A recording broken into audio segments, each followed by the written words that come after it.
والصلاة والسلام على أشرف الأنبياء والمرسلين وعلى آله وأصحابه أجمعين أما بعد أعوذ بالله السميع العليم من الشيطان الرجيم بسم الله الرحمن الرحيم لقد رضي الله عن المؤمنين إذ يبايعونك تحت الشجرة صدق الله العظيم وصدق رسوله النبي الكريم إن الله وملائكته يصلون على النبي يا أيها الذين آمنوا صلوا عليه وسلموا تسليما اللهم صل على سيدنا ومولانا محمد معدن الجود والكرم وآلہ وصحبہ وبارک وسلم۔ حمد الصلاة کے بعد امیر المومنین خلیفۃ المسلمین داماد مصطفیٰ صلی اللہ علیہ وسلم حضرت سیدنا عثمان غنی رضی اللہ تعالیٰ عنہ کی حیات مبارکہ کے حوالے سے چند باتیں آج گفتگو کا عنوان ہے۔ نبی کریم صلی اللہ تعالیٰ علیہ وسلم نے حدیبیہ کے موقع پر 9 ہجری میں عمرے کا ارادہ فرمایا تھا، اور حضور صلی اللہ تعالیٰ علیہ وسلم اپنے کئی سو صحابہ کے ساتھ احرام باندھ کر مقام حدیبیہ پر پہنچ گئے۔ سفیر اس کو بنایا جاتا تھا جو بڑا سمجھدار اور زیرک آدمی ہوتا تھا۔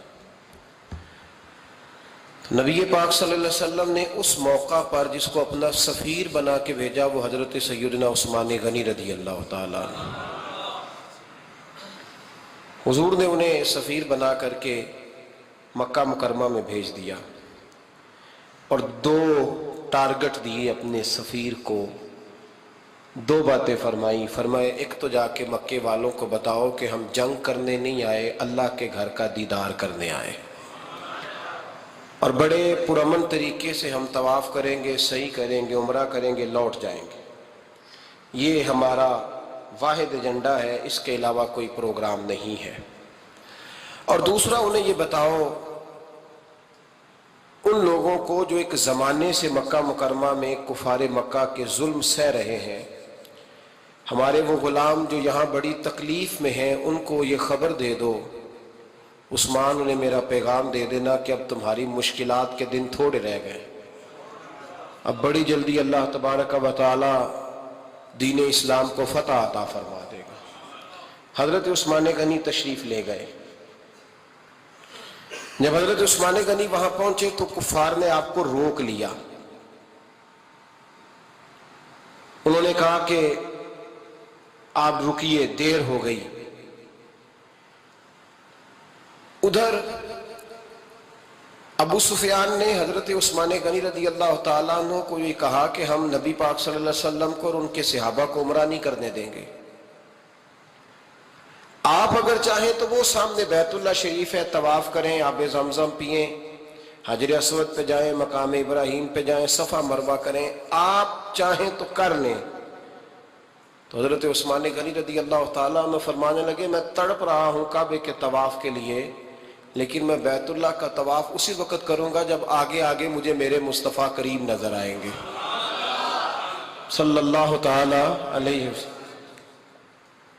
لوگ آج پوچھتے ہیں کہ بغیر مدینہ شریف جائے حج مکمل نہیں ہوتا۔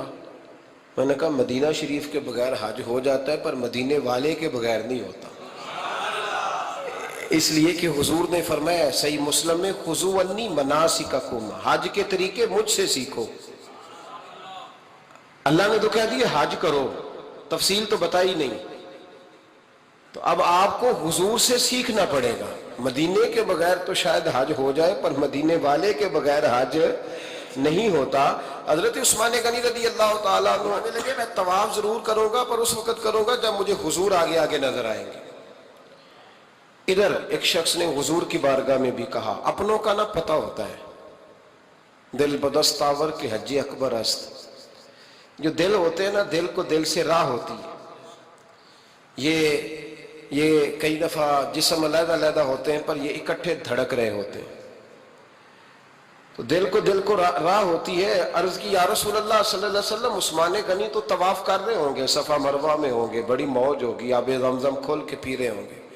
حضور نے سامنے والے کا چہرہ غور سے دیکھا، فرمایا عثمان کو تم زیادہ جانتے ہو کہ میں زیادہ جانتا ہوں؟ یا رسول اللہ آپ ہی زیادہ جانتے ہیں. فرمایا پھر فکر نہ کرو، عثمان میرے بغیر طواف نہیں کرے گا. بات ختم ہو گئی، میرے بغیر عثمان طواف نہیں کرے گا، ختم ہو. اب کسی نے افواہ پھیلا دی کہ حضرت عثمان غنی کو شہید کر دیا گیا. نبی پاک علیہ السلام تک بھی خبر آئی. حضور جانتے تھے. ہمارا دل نہیں کرتا کوئی انتشاری بات کرنے کو، لیکن جب لوگ کرتے ہیں تو پھر دل کو تکلیف ہوتی ہے. اب یہاں سب نے لکھا ہے کہ نبی پاک صلی اللہ علیہ وسلم کو خبر ملی، حضور پریشان ہوئے، صحابہ کو مشورے کے لیے بھی بلایا، بیعت رضوان بھی ہوئی. اگر علم غیب ہوتا، یہ سارا کچھ نہ ہوتا. اور میں نے کہا خدا کے بندے، اگر حضور اپنا علم غیب اس وقت ظاہر کرتے تو حضرت عثمان کے لیے قرآن کی آیتیں نہ نازل ہوتی، اس بیعت کے تذکرے نہ ہوتے. ہر بات پہ لوگ معاذ اللہ تعالیٰ. اب دیکھیے نا، یہاں یہ جملہ چھوڑنے کی کیا ضرورت ہے؟ تم قوم کو کیا دے رہے ہو؟ لوگوں کو کیا بتا رہے ہو کہ نبی پاک علیہ السلام اندھیرے میں بیٹھ کے فیصلے کر رہے تھے؟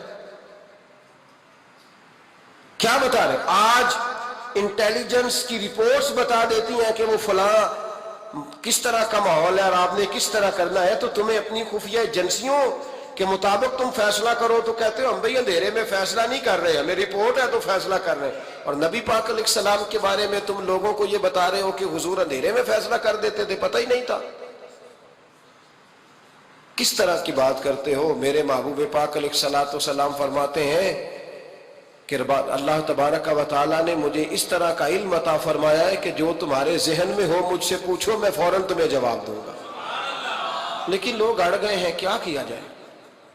اور عجیب فلسفہ ہے. یہاں بھی گرہ لگا دی، پتہ ہوتا تو یہ سارا. اور میں نے کہا خدا کے بندے، اگر یہ سارا کچھ نہ ہوتا تو پھر یہ آیتیں کیسے نازل ہوتی؟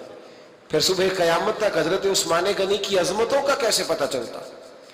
جب خبر ملی نا کہ حضرت عثمان غنی کو شہید کر دیا گیا تو حضور نے صحابہ کو بلایا، فرمایا آؤ میری بیعت کرو. حالانکہ بیعت پہلے ہو چکی، آؤ دوبارہ بیعت کرو. یا رسول اللہ کس چیز کی بیعت کرنی ہے؟ تو نبی پاک نے فرمایا میرے ہاتھ پہ بیعت کرو کہ ہم عثمان غنی کے خون کا بدلہ لیے بغیر یہاں سے جائیں گے نہیں. ہم عثمان کے خون کا بدلہ لیے بغیر یہاں سے جائیں گے. اور حوالہ کسی نے دیکھنا علامہ اسماعیل حقی کا تو میں دکھاؤں گا. جس شخص نے دوڑ کر سب سے پہلے نبی پاک کی بیعت کی وہ مولا علی شیر خدا تھے. کہ یا رسول اللہ جانے نہیں عثمان کے خون کا بدلہ لیے بغیر. سب سے پہلے شیر خدا آگے بڑھے. آج لوگ انہی لوگوں میں اختلاف دکھانے کی کوشش کرتے ہیں، صحیح لا حاصل کرتے ہیں. سب سے پہلے دوڑ کر حضرت شیر خدا آگے بڑھے کہ حضور میں بیعت کرتا ہوں. نبی پاک نے صحابہ کے ہاتھوں میں بیعت ہو رہی ہے. یہ وہ والا واقعہ نہیں جو اس چوک میں پیش آیا تھا، یہ وہ والا واقعہ نہیں جو میرے ساتھ ہوا تھا تو میں آپ کو سنا رہا ہوں. یہ وہ والا واقعہ ہے جو رب کو اتنا پسند آیا کہ اللہ نے قرآن پاک میں بیان فرما دیا ہے. اس کی اہمیت کا اندازہ لگائے کہ رب کریم کو اتنا محبوب ہے یہ انداز کہ قرآن میں بیان کیا. ایک درخت تھا، کانٹوں والا درخت، اس کو شارحین نے لکھا ہے. کچھ لوگ کہتے ہیں بیری کا درخت تھا. نبی پاک درخت کے نیچے بیٹھ گئے، فرمایا بیعت کرو سارے. کن کے لیے بیعت ہو رہی ہے؟ حضرت عثمان غنی کے لیے. ایک بیعت دین کے لیے ہوئی، قرآن کے لیے ہوئی، حدیث کے لیے ہوئی، اللہ کی توحید کے لیے. اور آج نئے سرے سے بیعت ہو رہی ہے. کس کے لیے؟ بول کے بتائیے. حضرت سیدنا عثمان غنی رضی اللہ تعالیٰ عنہ. اس شخص کی عظمت کا کوئی اندازہ کر سکتا ہے؟ جن کے لیے نبی پاک نے خاص کر کے تخصیص کر کے ایز اے اسپیشل بیعت لی. اور صحابہ نے جب بیعت کی تو اللہ کو اتنی پسند آئی کہ قرآن مجید کی سورہ فتح کی آیت نمبر 18 میں بیان کیا. فرمایا لقد رضی اللہ عن المؤمنین اذ یبایعونک تحت الشجرہ. فرمایا محبوب تحقیق اللہ ان مومنوں سے راضی ہے جو درخت کے نیچے آپ کی بیعت کر رہے تھے. تحقیق اللہ ان سے راضی ہوا، ان ایمان والوں سے جو درخت کے نیچے آپ کی بیعت کر رہے تھے. درخت کے نیچے تحت الشجرہ. قرآن مجید کے الفاظ اگر آپ غور کریں گے تو آپ کو حضرت عثمان غنی کی عظمت کا پتہ چلے گا. اور اس واقعے کی حساسیت کی آپ کو سمجھ آئے گی کہ بیعتیں تو مسجد میں بھی ہوئی، لیکن نام لے کے نہیں کہا محبوب جنہوں نے مسجد میں بیعت کی، نام لے کے نہیں کہا، حالانکہ وہ بیعتیں بھی اللہ کو بڑی محبوب ہے۔ بیعتیں تو میرے بھائی نبی پاک نے بیت اللہ شریف کے پاس بھی کی، مسجد نبوی میں بھی کی، لیکن یہاں نام لے کر کوئی بھول نہ جائے۔ کسی نے کہہ دینا تھا کوئی اور بیعت تھی جی، لوگ شرع کر رہے ہیں نا مرضی، وہ تو کسی اور کی بیعت، نام لے کے کہا محبوب تحت الشجرہ، وہ جو درخت کے نیچے بیعت ہوئی، وہ جو بیعت درخت کے نیچے ہوئی، اور جنہوں نے بیعت کی لقد رضی اللہ عن المؤمنین، تحقیق اللہ ان مومنوں سے راضی ہو گیا۔ اللہ ان مومنوں سے، صحیح بخاری صحیح مسلم میں صحابہ نے پوچھا یا رسول اللہ اللہ کس طرح راضی ہوا ہے؟ فرمایا آج جس نے میرے ہاتھ پہ بیعت کی ہے رب کریم نے وعدہ کر لیا سب کو جنت عطا فرمائے گا، جنتی ہو گئے سارے۔ حضرت عثمان غنی رضی اللہ تعالیٰ عنہ کی یہ عظمت، یہ شان قرآن پاک نے بیان کر دی کہ حضرت عثمان کے نام پر صحابہ جمع ہوئے، تو اللہ تبارک و تعالیٰ نے اس واقعے کا ذکر قرآن مجید میں فرما دیا۔ میرے عزیز دوستو، حضرت عثمان غنی کو اللہ نے بڑی شان عطا فرمائی، بڑا مرتبہ دیا، بڑے حسین و جمیل، بڑے خوبصورت آدمی تھے۔ دیکھو نا کیا شان ہے حضرت عثمان ذی النورین۔ یہ ذی النورین کا کیا معنی ہے؟ دو نور کون ہیں؟ حضور کی دو صاحبزادیاں۔ اعلیٰ حضرت فرماتے ہیں نور کی سرکار سے پایا دوشالہ نور کا، نور کی سرکار سے پایا دوشالہ نور کا، ہو مبارک تجھ کو ذی النورین جوڑا نور کا۔ دو نوروں والے حضرت عثمان غنی، ایک بیٹی کا نکاح کیا وہ وصال کر گئی تو محبوب نے دوسری بیٹی کا بھی نکاح کر دی۔ یہ جو بیچارے پراپوگنڈے والے ہوتے ہیں نا، یہ پہلے دن سے صرف پراپوگنڈے میں ہی ہے، یہ نہ محب بن سکے نہ محبوب بن سکے۔ ان کا نہ کوئی اپنا ہوا نہ انہیں کسی نے اپنایا، یہ پراپوگنڈے والے ہی ہیں، ساری زندگی چیم گوئیاں، کانوں میں باتیں، اپنا اپنا مزاج ہے نا جی، جس کے حصے میں جو ڈیوٹی آئی۔ کچھ لوگ وہاں بھی منافقین چیم گوئیاں کرنے لگے، دوسری بیٹی بھی دے دی، دوسری بیٹی بھی دے دی، دوسری بیٹی بھی دے دی۔ محبوب کے کانوں تک آواز گئی، فرمایا زیادہ باتیں نہ کرو، میری 40 بھی ہوتی۔ وہ ختم ہو گئی بات، تم 2-3 کی بات کرتے ہو، حدیث مبارکہ کے لفظ ہیں، نبی پاک نے فرمایا میری 40 بھی ہوتی، ایک کے بعد دوسری انتقال کرتی رہتی، میں ساری عثمان کو دے دیتا۔ حد ہو گئی بھئی، اتنا بڑا مرتبہ، چیم گوئیاں نہ کرو، دوسری بھی دے دی، میری 40 بھی ہوتی۔ اس حدیث کا ترجمہ یہ ہے کہ محبوب فرماتے ہیں کہ مجھے عثمان پر اعتبار ہی بڑا ہے، مجھے عثمان پیارا ہی بڑا ہے، عثمان غنی کی عظمت ہی بڑی ہے۔ فرمایا میری 40 بھی ہوتی تو میں ساری یکے بعد دیگر حضرت اسامہ بن زید رضی اللہ تعالیٰ عنہ فرماتے ہیں نبی پاک نے اپنی صاحبزادی حضرت رقیہ رضی اللہ تعالیٰ عنہ کا نکاح حضرت عثمان غنی کے ساتھ کیا، تو دونوں میاں بیوی پیارے بڑے تھے، حسین و جمیل بڑے۔ حضرت عثمان بڑے نفیس آدمی تھے، بڑی نفاست تھی، کپڑا سادہ پہنتے تھے، لیکن لوگ کہتے ہیں کبھی ہم نے ان کے کپڑوں پہ دھبا نہیں دیکھا، چہرے پر اتنا سا گرد کا نشان نہیں دیکھا۔ ہمارے ملک میں سب سے زیادہ خرچہ میک اپ کا آتا ہے، پتہ ہے آپ کو جی؟ اب اگلی جو بات کرنی ہے اس پہ اپنے آپ کو وقت کتنا دیتے ہو، سجنے میں، سورنے میں، تیار ہونے میں کتنا وقت لگاتے ہو؟ فرمانے لگے حضرت عثمان غنی اتنا تو ٹائم ہی نہیں ہے کہ اپنے آپ کو دیا جائے، تو قبر اتنے پیارے کیسے لگتے ہو؟ فرمانے لگے اپنی وجہ سے نہیں لگتا، حضور کی وجہ سے پیارا لگتا۔ کب وہ کس طرح؟ فرمانے لگے نبی پاک صلی اللہ علیہ وسلم نے ہمیں وضو دیا ہے، فرمایا ایک دفعہ وضو کر کے آئینے کے سامنے کھڑا ہوتا ہوں، جو لگتا ہے اللہ نے میرے چہرے کو پہلے سے زیادہ نور عطا کر دیا ہے۔ دیکھیں نا باقی جسم چھپا ہوا ہے، اور جو ظاہر ہے اس پر وضو کا حکم ہے۔ ہاتھ ظاہر ہے تو وضو کر لو، پیر پردے سے باہر ہے تو ان کو دھو لو وضو میں، چہرہ پردے سے کپڑوں سے باہر ہے تو اس کو وضو میں۔ تو عثمان غنی فرماتے 5 وضو تو میں تازہ کرتا ہوں، پچھلا ہو بھی تو نئی نماز تازے وضو سے پڑھتا ہوں، اور فرماتے اگر میرا قرآن مجید کھولنے کا ارادہ بن جائے تو پھر وضو 6 بھی ہو جاتے ہیں، اور تہجد کے وقت اٹھوں تو 7 بھی ہو جاتے ہیں۔ فرماتے ہیں علیحدہ سے درود پاک پڑھنے بیٹھوں تو پھر 10-11 وضو بھی ہو جاتے ہیں۔ میں وضو کرتا رہتا ہوں تو اللہ تازگی عطا کر دیتا ہے۔ حضرت اسامہ بن زید حضور کے غلام زادے، فرماتے ہیں میں چھوٹا سا تھا تو نبی پاک کے گھر میں گوشت پکا، تو سرکار کو چاروں بیٹیوں سے بڑا پیار تھا. حضرت فاطمہ سے زیادہ ہے لیکن چاروں بیٹیوں سے بڑی محبت تھی. حضرت رقیہ اور جناب عثمان غنی کے گھر میں اسامہ بن زید کہتے ہیں حضور نے مجھے سالن دینے بھیجا, میں چھوٹا سا تھا اور بھی پردے کی آیتیں بھی نہیں آئی تھی, حکم بھی نہیں آیا تھا. کہتے ہیں میں سالن دینے گیا, واپس آیا تو میں نے ان دونوں کو بیٹھے دیکھا تو میں نے اتنے حسین میاں بیوی کبھی دیکھے نہیں تھے, اور میری طبیعت کھل اٹھی. فرماتے ہیں جب واپس آیا نا سرکار نے میرا چہرہ دیکھا, میں نے تو بات کرنی نہیں تھی, حضور نے چھیڑ دی. فرمایا میری بیٹی اور داماد کو دیکھ کے آئے ہو؟ یا رسول اللہ دیکھ آئے ہو. فرمایا ایسا حسین جوڑا دنیا میں کبھی دیکھا ہے؟ کہا یا رسول اللہ اللہ کی عزت کی قسم کبھی دیکھا ہی نہیں. یہ ظاہری حسن اللہ نے حضرت سیدنا عثمان غنی رضی اللہ تعالیٰ عنہ کو عطا. ایک بات میری یاد رکھنا, حسن ظاہر کا نہیں ہوتا, حسن ظاہر کا نہیں ہوتا, ظاہر کا میک اپ ہوتا ہے. حسن ہمیشہ باطن کا ہوتا ہے.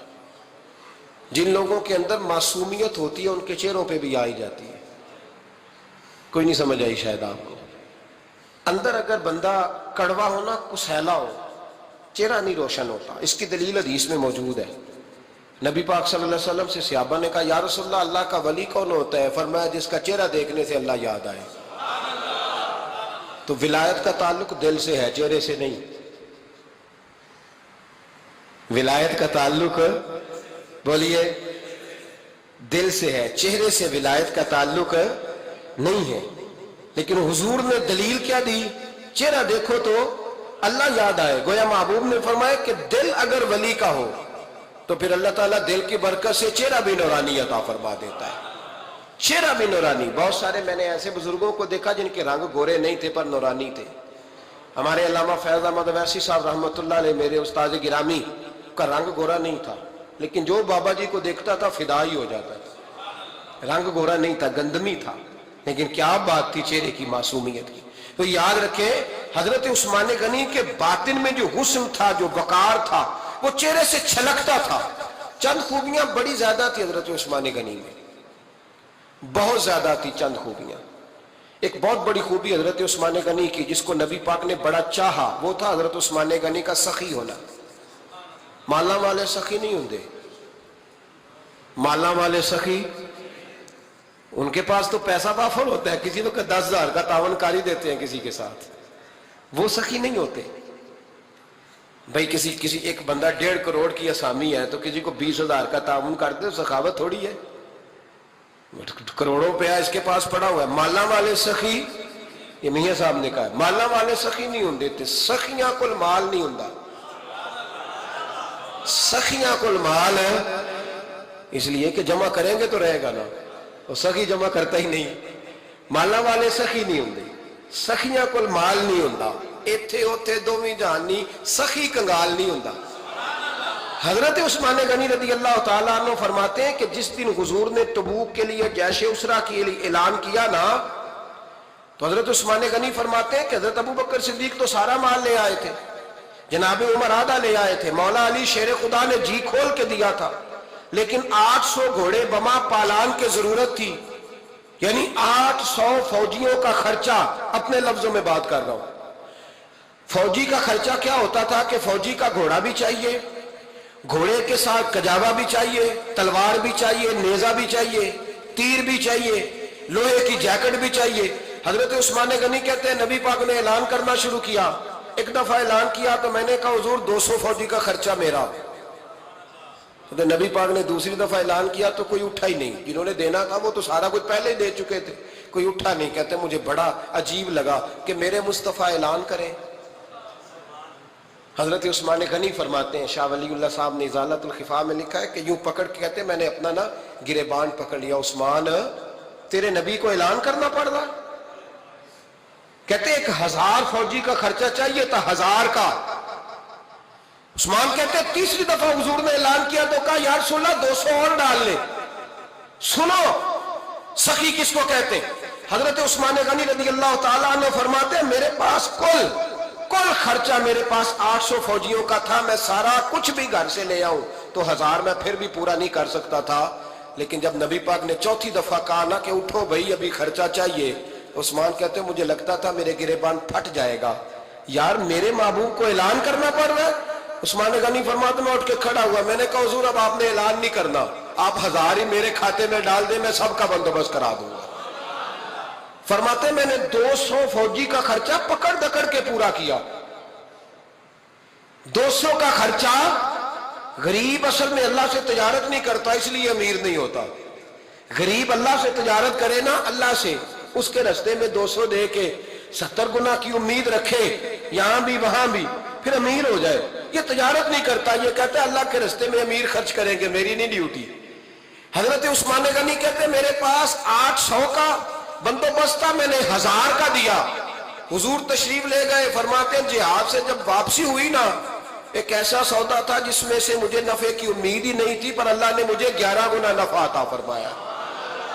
مالا والے سخی نہیں ہوں گے، سخیاں کل مال ہے۔ دیکھیں نا جنت البقیع، وہ والا قبرستان جس میں کوئی دفن ہو جائے تو نبی پاک کی سفارش کا حقدار ہو گیا، وہ والا قبرستان جس کا نام ہی جنت ہے۔ وہاں نا ایک یہودی اپنے جانور باندھا کرتا تھا، تو سرکار ایک دن اس طرف گئے تو واپس آئے، حضرت عثمان غنی قریب کھڑے تھے، نبی کریم صلی اللہ تعالی علیہ وسلم نے فرمایا عثمان اس جگہ کی طرف ذرا چکر لگانا، جگہ بڑی اچھی ہے۔ عثمان غنی گئے، جگہ خرید کے واپس آ گئے۔ حضور نے فرمایا ہوا ہے؟ عرض کی حضور خرید آیا ہوں۔ فرمایا میں نے تو چکر لگانے کا کہا تھا۔ کہا یا رسول اللہ آپ نے یہ بھی تو فرمایا تھا جگہ بڑی اچھی ہے، تو جس کو آپ نے اچھا کہہ دیا یہودی کے پاس تو نہیں نہ رہنی چاہیے، تو میں نے خرید دی۔ شرم نہیں آتی لوگوں کو۔ حضرت عثمان کے بارے میں بات کرتے ہیں، جس قبرستان میں سیدہ پاک بی بی صاحبہ حضرت فاطمہ الزہرا آرام کر رہی ہے، وہ زمین حضرت عثمان نے تحفہ دی ہے۔ حیا نہیں آتی بات کرتے؟ شرم نہیں آتی؟ یہ صدقہ سیدہ فاطمہ کا ہی ہے، انہی کے لیے اللہ نے تحفہ دیا، اور اس کے پیسے حضرت عثمان غنی نے ادا کیے۔ پھر اس قبرستان میں سیدہ پاک نے آرام کیا، پھر اسی قبرستان میں عثمان ابن مظعون نے آرام کیا، پھر اسی قبرستان میں حضرت حلیمہ سعدیہ لیٹی ہوئی ہے، اسی قبرستان کے اندر نبی پاک کی زوجہ سیدہ عائشہ آرام کرتی ہے، پھر اسی زمین پر میرے محبوب کے پیارے نواسے امام حسن آرام فرمائے۔ حضرت عثمان غنی رضی اللہ تعالیٰ عنہ کے بارے میں بات کرتے تیری زبان نہیں کانپتی؟ ان کو بات کرتا ہے جن کے تحفے اہل بیت نبوت نے قبول فرمائے، اور وہاں آرام کرنا انہوں نے پسند کیا، اتنا بڑا جرت بند ہو گیا تو۔ حضرت سیدنا عثمان غنی رضی اللہ تعالیٰ عنہ سخاوت کی تو کمال کر دی حضرت عثمان غنی، اور پھر ضرورت سے زیادہ پیسے دے کے۔ وہ کنویں کی بات بڑی معروف ہے، میں نے بس اشارہ کرنا ہے، نبی پاک نے بھی اعلان کیا تو بڑا ہی اعلان کر دیا، فرمایا وہ میٹھے پانی کا کنواں ہے، قبضہ یہودی کا ہے، جو بندہ خرید کر وقف کرے گا نا اسے کیا ملے گا؟ تو حضور نے فرمایا میری جیب میں جنت کی ٹکٹ ہے، میں اسے جنت دے دینی۔ یہ ہے عرض جنت، یہ طیبہ کی زمین ہے، جنت بھی یہی، مال کے جنت بھی یہی ہے، جنت لے لے مجھ سے، لے لے۔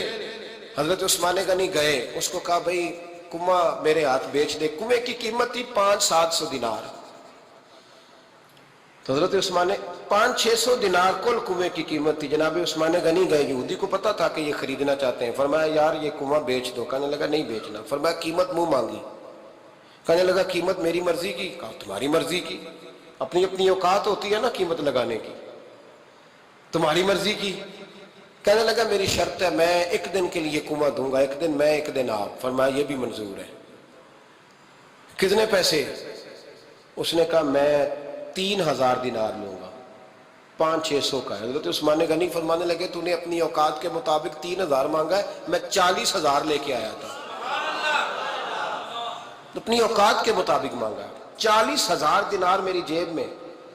یہودی کہنے لگا عثمان تو تاجر ہے، اور عام تاجر نہیں، عالمی سطح کا تاجر ہے، لوگ تیری تجارت کی مثالیں عرب میں دیتے ہیں، پر 500-600 کا کنواں 40,000۔ فرمانے لگے مسئلہ کنویں کا نہیں، مسئلہ مصطفیٰ کے فرمان کا ہے، وہ جو حضور کا فرمان پورا کرنا ہے نا، اس کے لیے 40,000 تھوڑے ہیں، میرے پاس تھے ہی اتنے جو لے کے آیا ہوں۔ حضرت عثمان نے پیسے چکائے، اس نے کہا ایک دن پانی ملے گا۔ فرمایا منظور ہے۔ وہ ایک دن بیچا کرتا تھا پانی، حضرت عثمان نے اعلان کر دیا جو میرا دن ہے نا فری پیو، اپنے بھی پیو بیگانے کا اعلان کوئی نہیں کرنا، میرا کوئی پروگرام نہیں، لیکن آپ مطلب ہلکا ہلکا ایسے ایسے دیکھیں گے، سوچیں گے، غور کریں گے، او بھائی پیسہ بھی بانٹنے سے چلو بولو تو صحیح نا، اس پر بھی آپ حامی تو بھرے نا، سچی بات کر تو لینی چاہیے نا، چلے عمر آپ 2 سال کے بعد کر لینا، 6 سال کے بعد کر لینا، پر ہاں نہ تو صحیح کرے نا، پیسہ بھی ہمیشہ بانٹنے سے۔ ملا رومی رحمت اللہ نے فرماتے ہیں کنویں سے سادہ پانی نکل جائے تو تازہ آ جاتا ہے، اور اگر پانی کنویں کے اندر رہے سارا ختم نہ ہو تو باسی ہو جاتا ہے۔ اس لیے فرمایا کرتے تھے میں اس کنویں سے پانی پیتا ہوں جس پہ رش زیادہ ہوتا ہے، اس لیے کہ وہاں سے پانی ختم ہوتا ہے تو تازہ آتا رہتا ہے۔ فرماتے تو اللہ کے رستے میں سارا خرچ کر دے، اللہ تازے عطا کر دے گا اور پہلے سے زیادہ عطا کر دے گا۔ میرا آپ کا مسئلہ یہ ہے کہ تجارت بندوں کے ساتھ ہے، بندوں کے ساتھ جو تجارت ہے نا، بندے کنجوسی کر جاتے ہیں، بندے کا تو صحیح کام چل جائے تو پارٹنر کو فارغ کر دیتا ہے، یہ تو فارغ ہے، اور اگر کبھی کسی کی دکان میں کوئی کرایہ دار اچھا اس کی دکان چل جائے تو مالک کہتا ہے تو جا، اب دکان میں نے خود کھولنی ہے، وہ فارغ کر دیتا ہے۔ بندوں کا تو مزاج ہے، اور اللہ تبارک و تعالیٰ سے جب تجارت ہوتی ہے نا، میں نے ایسے لوگ دیکھے ہیں جن کے گھروں میں لاکھوں روپیہ ماہانہ آتا ہے، غربت نہیں جاتی۔ ان کو سوچنا چاہیے کہ کثرت والا پیسہ آیا ہے پر برکت والا نہیں آیا۔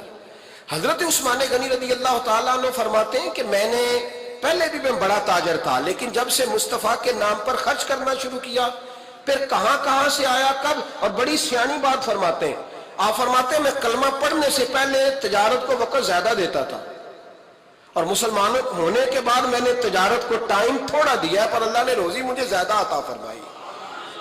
اس لیے برکت پر ہماری توجہ نہیں رہی، غیبی خزانوں پر خیال ہم نے چھوڑ دیا ہے۔ غیبی خزانوں سے جو چیز ملتی ہے وہ زیادہ ملتی ہے، جو مادی ذرائع سے ملتی ہے وہ چیز کم ہوتی ہے۔ حضرت عثمان غنی پر الزام لگا جب آپ کا دور حکومت تھا، یہ یاد رکھیں کہ سب سے زیادہ الزامات حضرت عثمان غنی پہ لگائے گئے۔ جن بندوں کے قد کاٹ زیادہ ہوتے ہیں ان کے خلاف پراپوگنڈے بھی لمبے چوڑے ہی ہوتے ہیں۔ بڑی بڑی بات یاد رکھنا، کہا گیا کہ حضرت عثمان لوگوں کو نوازتے بڑا ہے، بڑا دیتے ہیں حضرت عثمان غنی۔ تو حضرت عثمان غنی فرمایا کرتے تھے حکمران تو میں آج بنا ہوں تو میں تو پہلے بھی بڑا دیتا تھا، وہ کس خزانے سے دیتا تھا؟ آپ جواب دیا کرتے۔ دیکھیں ذرا، لاکھوں لوگ حج کرنے آتے تھے، پر حضرت عثمان غنی حج کرنے جاتے تو اعلان کر دیتے کہ کوئی حاجی حج کے موقع پر آ کے کھانا نہ پکائے، سب کو کھانا عثمان غنی اپنی جیب سے دیا کرے گی۔ مینا میں لنگر خانہ ہوتا تھا حضرت عثمان غنی کا، مینا میں، فرماتے تھے کھاؤ حاجیوں جتنا کھا سکتے، اور پھر حضرت عثمان غنی کا اعلان تھا، خدام کو کہتے تھے میں آخر میں کھاؤں گا، پہلے میرے سارے آنے والے حاجیوں کو کھلایا جائے۔ ایک مجھ سے نا ایک دوست نے سوال پوچھا 4-5 دن ہو گئے، کچھ سوال ایسے ہوتے ہیں جو بندے کو نا چوراہے پہ لا کے کھڑا کر دیتے ہیں، زندگی میں نہ بھولنے والے سوالات ہوتے ہیں۔ ایک شخص نے سوال پوچھا، کہنے لگا اوکاڑے دینی اور مذہبی گھرانہ ہے، اوکاڑے سے تعلق ہے، میرے ساتھ محبت کا رشتہ ہے، کہنے لگے بیٹی کی شادی کر دی ہے راولپنڈی میں، آپ کی بھی بیٹیاں ہیں میری بھی بیٹی ہے، بیٹی کی شادی کر دی ہے راولپنڈی میں، اب بچی چند دن رہنے آئی ہے، پوچھنا یہ ہے کہ نماز پوری پڑے گی کہ قصر پڑے گی؟ تو میرا تو اس نے کام کر دیا، حد ہو گئی، رو رو کے برا حال۔ میں نے کہا یار تو بند کر دے فون، رات کو بتاؤں گا۔ کیا پوچھ لیا یار تو نے؟ بیٹی مسافر نہیں ہوتی، بیٹی تو مہرانی ہوتی ہے باپ کے گھر کی، تو بیٹی مطلب کیسے بتاؤں کہ دل کرتا ہے کہ بیٹی وہ صرف ہنسے، وہ روئے کبھی نہ، یہ دعا ہوتی ہے۔ تو نے اتنا بڑا سوال کیوں کیا؟ بہرحال علماء کو کچھ چیزوں کے جواب دینے پڑتے ہیں۔ میں نے کہا میں رات کو بتاؤں گا۔ رات کو پھر فون آیا کہ آپ تو بڑی جلدی جواب دینے کے عادی ہیں تو دیر کیوں کر دی؟ تو میں نے کہا یار جواب تو میرے پاس تھا لیکن ہمت نہیں تھی ابھی۔ تو میں نے کہا کہ اگر تو بیٹی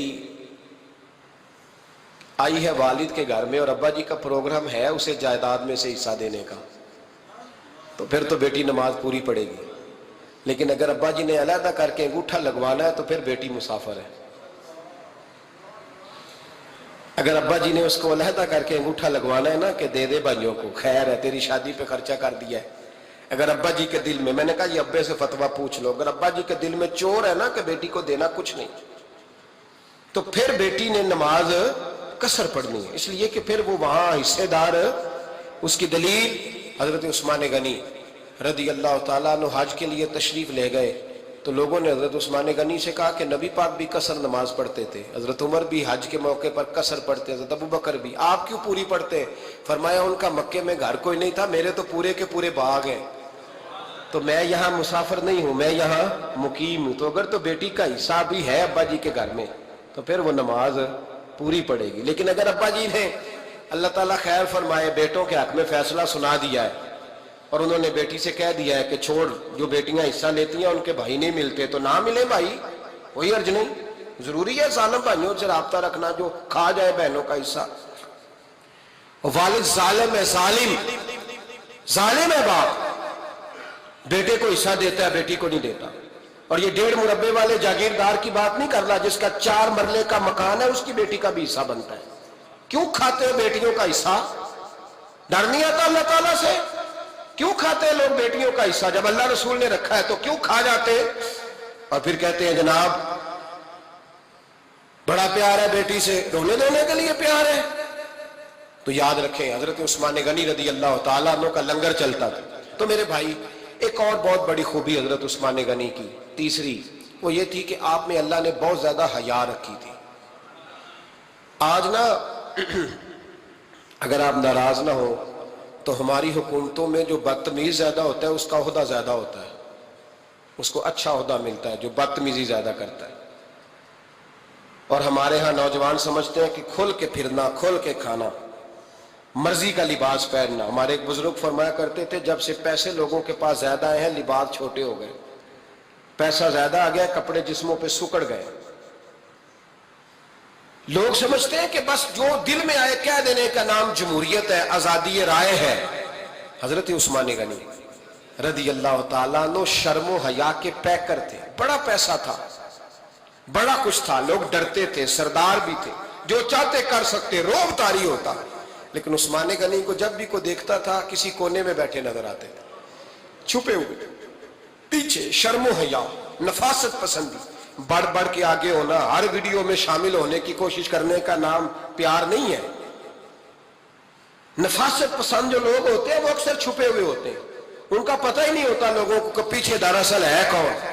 دیکھیے نا بڑی معروف حدیث ہے صحیح مسلم میں، نبی پاک صلی اللہ علیہ وسلم آرام فرما رہے تھے، حضور نے تامت مبارک باندھی ہوئی تھی، لیٹے ہوئے تھے سرکار۔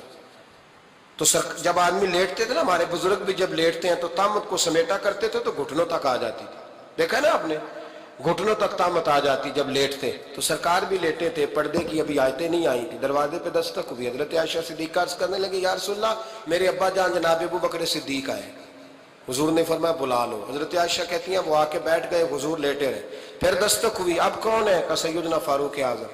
کہا عائشہ آپ ساتھ والے حجرے میں چلی جاؤ۔ اماں جی وہاں چلی گئی۔ تھوڑی دیر کے بعد حضرت عمر آئے، حضور لیٹے رہے، جناب عائشہ کہتی ہیں پھر دستک ہوئی، اب کون ہے؟ فرمایا عثمان غنی۔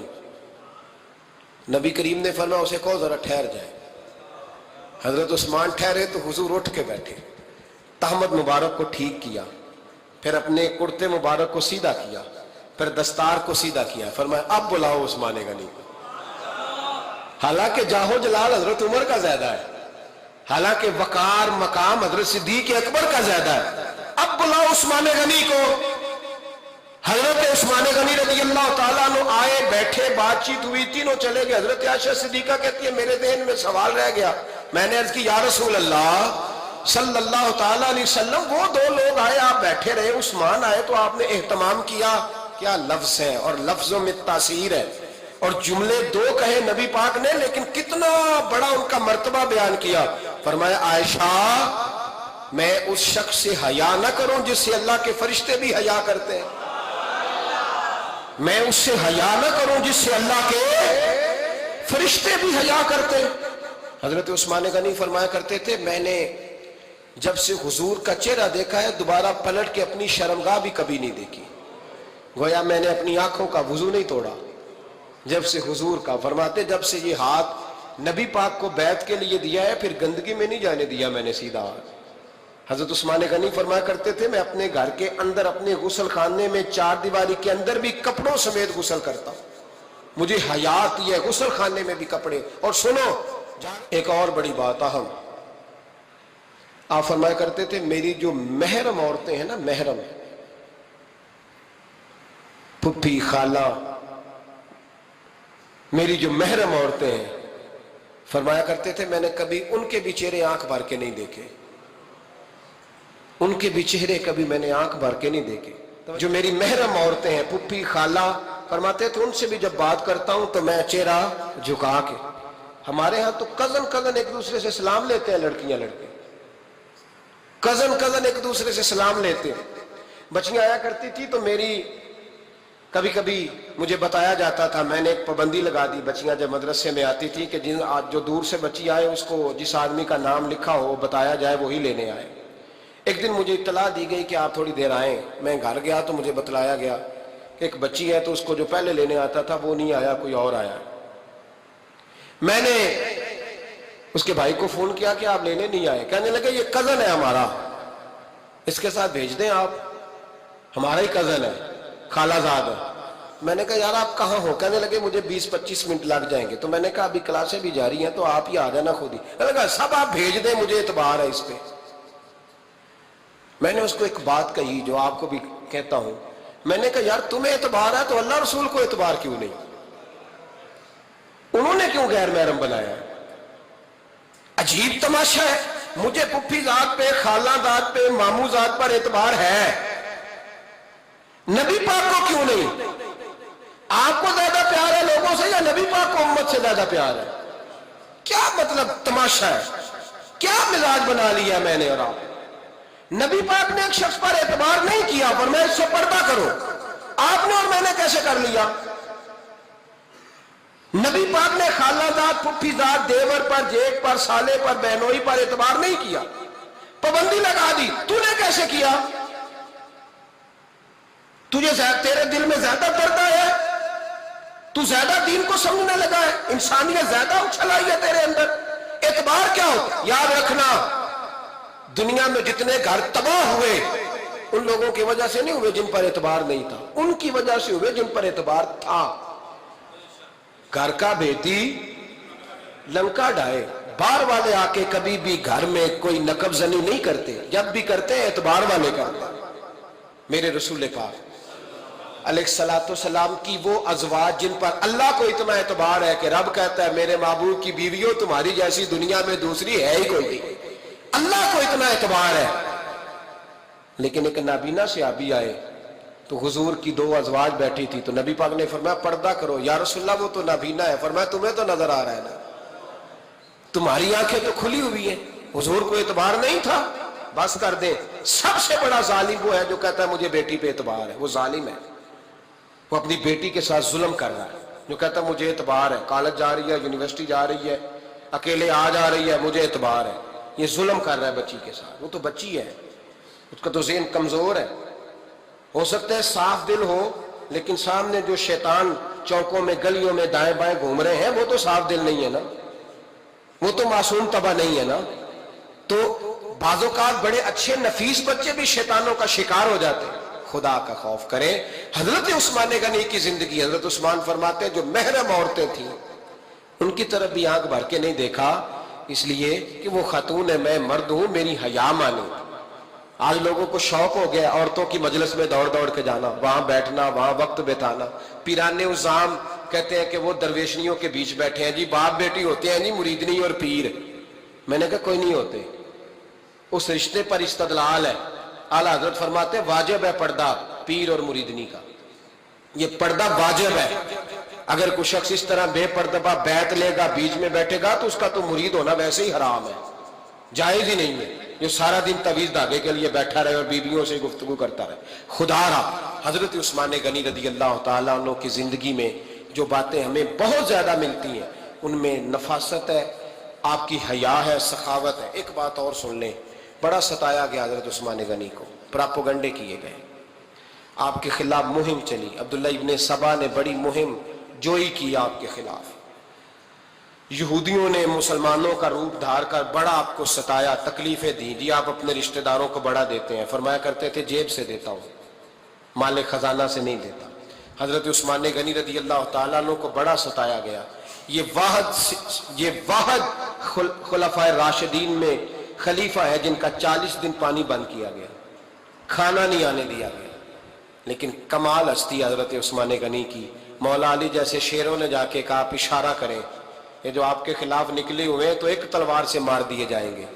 تو حضرت سیدنا عثمان غنی فرمانے لگے میں وہ والا مینڈا نہیں بننا چاہتا جس کی وجہ سے مدینے کی گلیاں رنگین ہو جائیں، امن کا کہا آپ خلافت چھوڑ دیں۔ فرمایا حضور نے کہا تھا اللہ تمہیں ایک قمیض پہنائے گا، لوگ اتارنا چاہیں گے تم نے اتارنی نہیں، صبر سے، حوصلے سے، اطمینان سے۔